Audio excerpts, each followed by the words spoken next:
Je suis là ce soir pour vous poser une question. Est-ce que le travail peut être une plateforme pour nous aider dans la recherche de sens dans notre vie personnelle? Cette question, certes, n'est pas nouvelle. Elle a déjà été posée par plusieurs philosophes, plusieurs chefs en administration et plusieurs experts en gestion. Travail du latin tripalium veut dire instrument de torture. Donc je vous laisse réfléchir à quel point cela est lié avec une quête de sens. Cela dit, au sein de mon entreprise, ça fait presque une décennie que nous essayons de trouver des différentes façons de répondre à cette question. Je suis associé de HIT, une entreprise de création et design graphique qui est basée à Los Angeles, en Californie. Et nous faisons de la construction visuelle et graphique pour des différents clients qui viennent de plusieurs horizons et qui ont tout type de taille et différentes structures. Ensemble, nous livrons presque une centaine de projets par an, et cela se fait avec beaucoup d'organisation, mais surtout avec une manière différente de travailler, et c'est de ça que je suis venu vous parler ce soir. L'entreprise a aujourd'hui 10 ans, et nous avons beaucoup évolué au fil de ces 10 années. D'abord, nous avons changé de produit, nous avons changé de taille, nous avons changé de structure, mais une chose est restée. Cela a été trouver une façon d'opérer autrement, trouver une façon de permettre aux gens de vivre ailleurs, là où ils voulaient, pour qu'ils puissent s'inspirer des pays qu'ils avaient choisis et faire venir cette inspiration encore vers le travail. Cette histoire a pu profondément changer ma vie et changer la vie des gens qui sont à mes côtés. Et c'est de ça que je vais parler ce soir avec vous. Je vais commencer par le début, par mon histoire.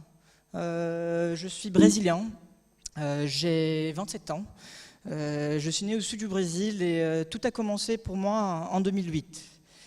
C'est en 2008 que j'ai pu obtenir une bourse dans un cours de création graphique dans une université prestigieuse de ma région.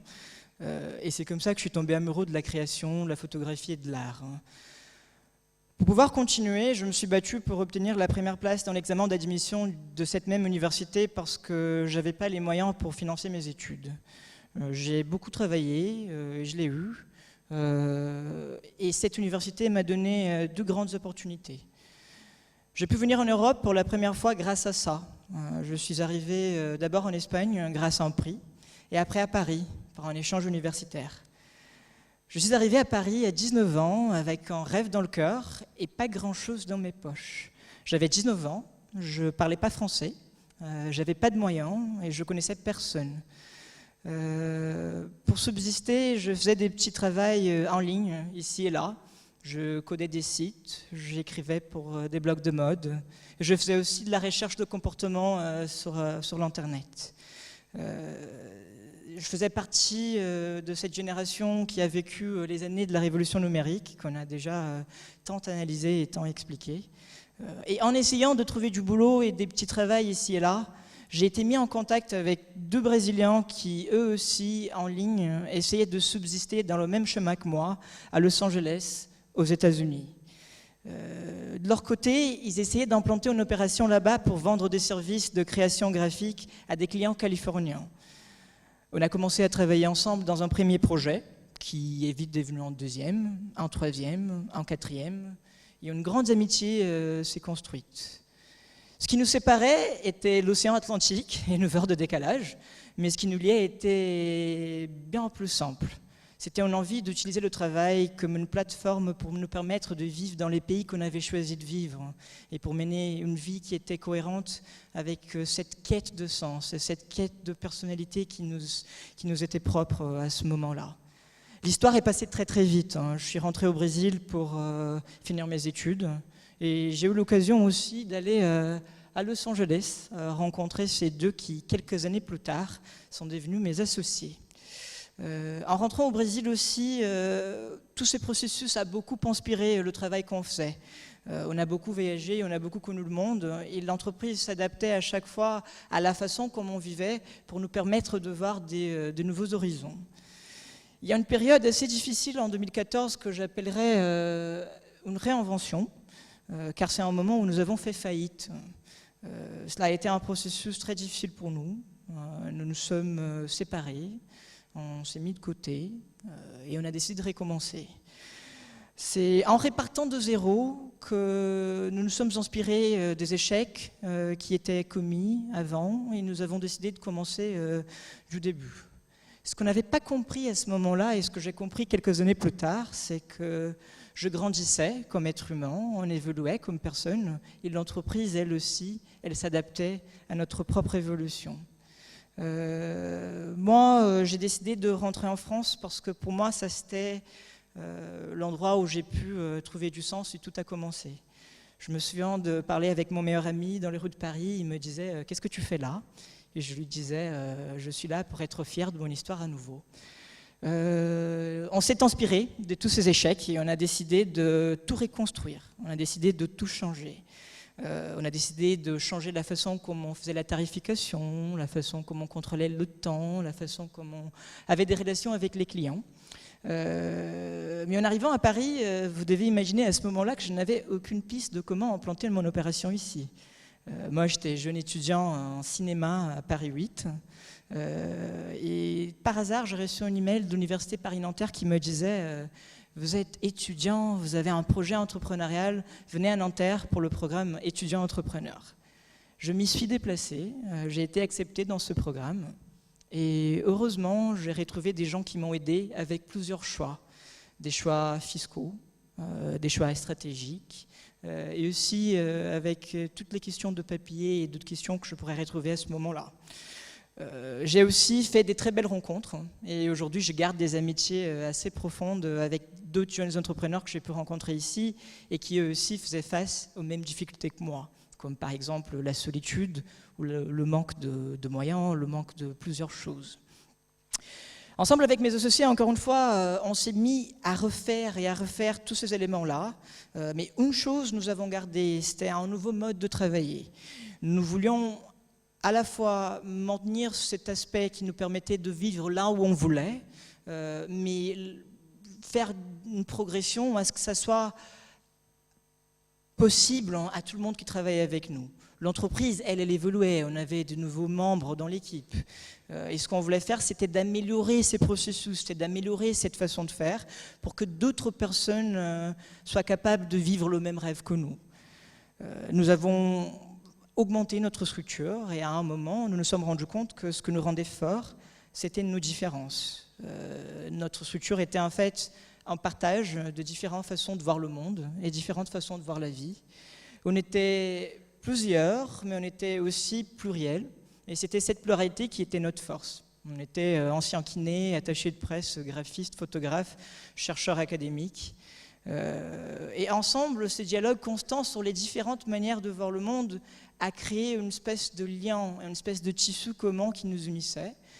Et ensemble, d'une seule voix, on essayait de porter un message. On essaye d'opérer autrement, on essaye de travailler autrement. Certes, cette exploration par rapport à la façon de travailler n'a pas du tout été évidente. Nous avons fait face à plusieurs problématiques du monde de travail contemporain. Le monde de travail contemporain, parfois, qui a cette flexibilité, peut venir avec deux côtés. Il y a d'un côté notre capacité d'adapter notre vie professionnelle à ce qu'elle soit plus en accord avec notre vie personnelle, et cela est très bien, mais de l'autre côté, parfois la vie personnelle va trop dans l'autre sens et en perd avec le manque de limites et la solitude. Donc nous avons créé une structure, une cellule dans l'entreprise qui faisait que ça. Ça permettait à ces problèmes-là d'exister, ça a créé du dialogue et ça nous faisait tous évoluer notre modèle ensemble. On se posait des bonnes questions. Comment est-ce qu'il faut travailler? Comment est-ce qu'il faut se relationner? Comment est-ce qu'il faut avancer? Et aujourd'hui, je pense que cela est notre force. Il y a une intimité, une amitié, une complicité qui nous lie, qui nous rend soudés, qui nous rend forts. Et c'est encore une fois ces dialogues constants qui nous fait avancer. Comme vous avez compris, peut-être, cette histoire a été faite de plusieurs réussites, mais aussi de plusieurs échecs. On a réussi, on a échoué, et loin d'être fini, l'histoire elle vient de commencer. Avec la continuation de cette histoire, plusieurs questions se posent. Quelle est la bonne structure à assumer? Comment on va évoluer en regardant les mouvements du temps, de l'histoire, du monde, et aussi nos vies qui sont en train de changer constamment. Ce sont des questions auxquelles je n'aurai pas de réponse pour vous ce soir, mais ce sont des questions qui guideront notre processus d'évolution tout au long des prochaines années. Je pense que si moi, j'ai eu l'occasion de retrouver ma place ou de trouver ma place, cela a été grâce à ces processus de poser les bonnes questions constamment. Pour être très franc avec vous, moi je me voyais pas patron, je me voyais pas chef d'entreprise, et il y a un moment de mon histoire où je me suis retrouvé dans mes bottes et je me suis dit « Oula, je suis entrepreneur ». Du milieu où je viens et de ma création, être chef de quelqu'un, être boss, ça avait quelque chose de pas bien, de pas pour moi, surtout pas pour moi. Et aujourd'hui, ce que je fais et la façon comme je vois mon travail, c'est de poser les bonnes questions et de faire en sorte à ce qu'ensemble, nous puissions apporter des réponses à ces questions-là. Moi, je suis gardien d'une idée, je suis gardien d'une philosophie, en quelque sorte. Finalement, le terme philosophie me fait revenir au thème de cette année, qui est le terme de révolution. Quand on m'a invité à venir, je me suis posé la question, dans quel sens mon histoire est-elle révolutionnaire ? Je pense que si cela a été une histoire révolutionnaire, ça n'a jamais été une révolution combative, engagée, militante, politisée, telle qu'on peut comprendre par le terme de révolution, qui lui est un grand mot. Certes, on croyait à quelque chose, on s'est battu pour quelque chose, et on y croit encore. Mais je pense que révolution, ça suppose le renversement brusque de quelque chose, d'une ordre établie. Et si nous avons pu changer l'ordre établi de quelque chose, cela a été pour nous, et cela a été fait d'une façon qui était plutôt douce et plutôt silencieuse. Je pense que plus que révolution, finalement, nous allons vers le sens d'une progression, ou dans le sens d'une évolution. Je pense que nous évoluons vers quelque chose de mieux, et de quelque chose qui est plus en accord avec notre vision, nos valeurs et notre histoire.